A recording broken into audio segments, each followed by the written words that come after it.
So I will be speaking on behalf of my colleagues, and they will help me probably answer some questions. So this is part of a work we are doing together in the two cities of Geneva and Brussels. And we're interested in cities' hospitality towards newcomers. But here today we'll focus on the case of Geneva. And okay. Which is, as you just mentioned, not a usual suspect when studying informality. It is, of course, one of the richest cities in the world with a very strong state. And despite of that, informal forms of housing seems to have persisted for decades. So the simple question is, how come? And what we will try to explain today is what are these forms of informality in housing, how are they produced, and who's involved in them. So we decided to go back, not as much as some of our colleagues did in the past days, only to post-World War II, when most of Northern Europe was destroyed and Switzerland was in a way saved and booming and needed a lot of manpower for its industry, agriculture, but also constructions. So the state and the local states decided to use a seasonal residence permit that had been created in the 1930s and that allowed workers to come to Switzerland for 9 months and forced them to leave for 3 months and go back to their home country, which was mostly Italy, and then later Spain, and still later Portugal. So these workers were mostly employed in on the construction sites of new social housing, while they were themselves unable to obtain lease because of their status. Because they were unable to stay the full year. So the arrangement was that employers were meant to take their housing in charge, which didn't go well, as you can imagine, because they simply offered them sheds or barracks, as you can see on these pictures, which is very illustrative, because you can see on the back of the picture the brand new social housing that these workers just built and that they had to see from their miserable sheds. This situation, of course, reminds of similar situation that still exists in other parts of the world, where immigrant workers live in overcrowded situation, and we can think of workers building infrastructure in Gulf countries, for example. So this situation soon escalated into a seasonal workers crisis, as the media framed it. And you can see here two newspaper articles from the early 60s reporting construction workers sleeping in unfinished buildings and stating that the situation is known and tolerated. And in the second one, reporting protests and rebellion, as they say, from Italian seasonal workers against the Salvation Army, which was partly in charge of managing the housing facilities. These protests gave rise to petitions, to strikes, and to strong actions from the local trade unions, who stepped in and helped this social movement to rise and to protest against the housing condition.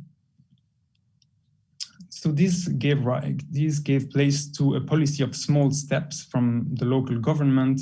That is, Geneva authorities simply built more barracks, or to be more precise, they lent money to NGOs and aid organizations to build the barracks and to manage them.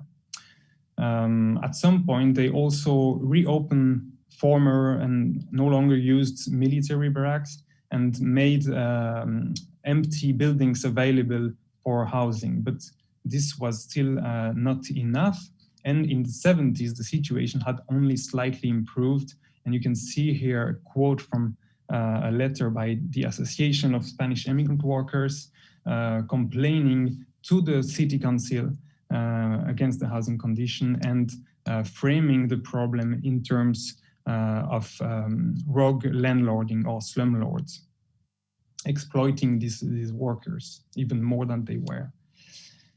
So the local authorities reacted by stating that seasonal workers would, from then on, only come to Switzerland if they can prove to have a suitable accommodation. And we are not exactly sure how this was implemented. But they also hired a housing inspector and tried to implement a new regulation on housing standards. So these were the first steps, to our opinion, of what we could call a hospitality policy, which is something different than what the welfare state was previously doing for established residents. These were measures targeting the newcomers irrespective of their status. Finally, in the late 1980s, after a negotiation between trade unions and authorities, this accommodation center was built, and this is the only like permanent building that was ever created for these workers. But it was too late.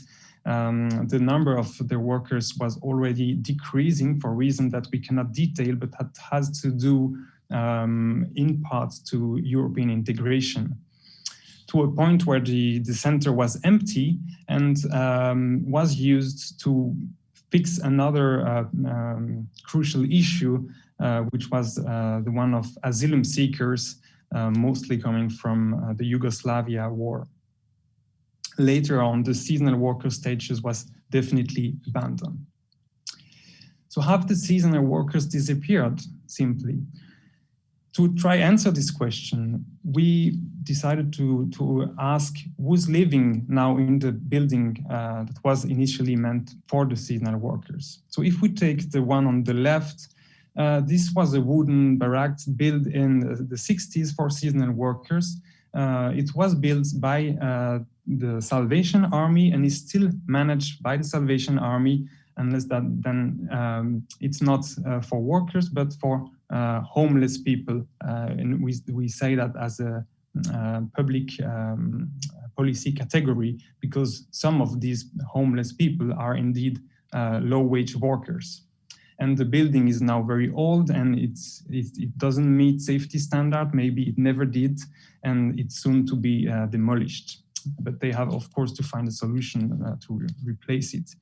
And this is the accommodation center that you can see on the right. It became at some point overcrowded, experienced multiple fires, people died, many were injured in different fires, and there are now pending lawsuit about safety standards. So this was not exactly the end of informality after all. A second question that we can ask is who benefits now from the crisis solution that had been offered to seasonal workers? And you can see on these pictures that are from last year. It was a solution offered for victims of the COVID situation, workers who lost their job, who couldn't pay their rent, and that were used in former military barracks that were once more reopened in a church, in a school, and in underground nuclear bunkers. So who benefits now from benefits, of course, in quote, from this solution? Homeless people, among them undocumented workers, but also EU free mover who lost their job. And the third question that we can ask is who has comparable housing conditions to the one that we described before?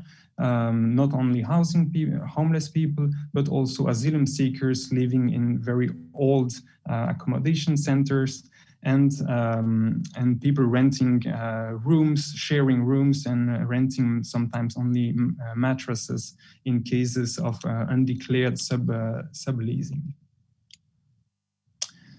So we could try to have an idea, to get an idea of who occupies the social position that seasonal workers used to occupy with these three categories that intersect: low-wage workers. Some of them only are undocumented, others are just unable to access the housing market. People, rough sleeper, and people attending homeless shelters. And finally, asylum seekers. Part of them are working in a low-wage position and usually are living in accommodation centers, but not always. So if we try to put that on a continuum between informality and formality, which is always a bit tricky, because as we know from the many presentations that we had in the last 3 days, there are many dimensions of this formality, informality. But what's interesting to us is this gray zone in the middle, where we have solutions that are often funded by the state and run with a mandate by NGOs.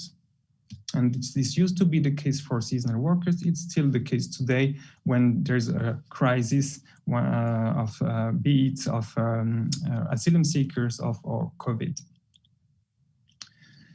So over the years, we can see many cycles, such as this one, which would start on the top left with the arrival of precarious newcomers, be them seasonal workers or asylum seekers, meeting a shortage of affordable housing, leading their condition to worsen.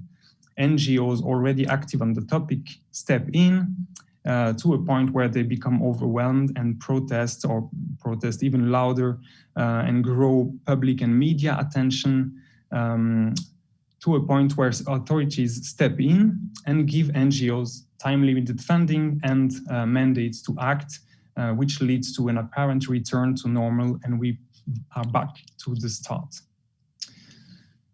How to call that? We want to propose this notion of subaltern housing policy, which would be a crisis management tool resting on temporary construction that lasts, and on the use of a special reserve, these military barracks, shelters, and buildings to be demolished.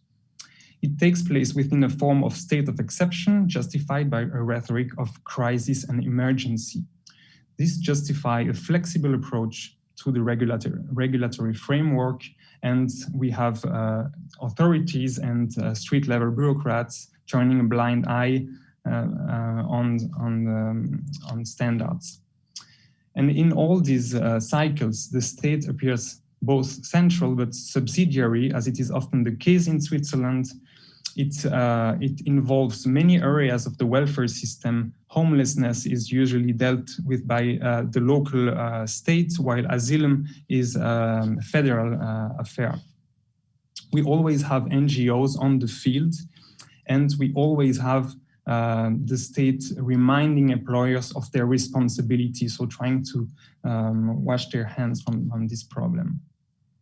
And to finish on this, on an explanation maybe of this of the emergence of this subaltern housing policy, it could rise from structural tensions between integration policies, targeted established residents, not necessarily legal residents, but established ones, and hospitality policies towards newcomers. So we could say there is an irresolvable tension between, on the one hand, a solution that would be creating a stock of affordable housing in anticipation of the arrival of newcomers versus the impossibility to leave vacant units in the context of housing shortage. A second one would be the impulse to regulate informal housing and enforcing the rules, which would lead to a loss of crucial solution. And finally, regularization and social protection being extended to the newcomers versus a priority given to established documented and undocumented people. In the last years, undocumented workers have been regularized. They have been given resident permits if they could prove that they had been working in Geneva for 10 years, I believe. So we're looking forward to hear your thoughts on this proposition, and thank you for listening.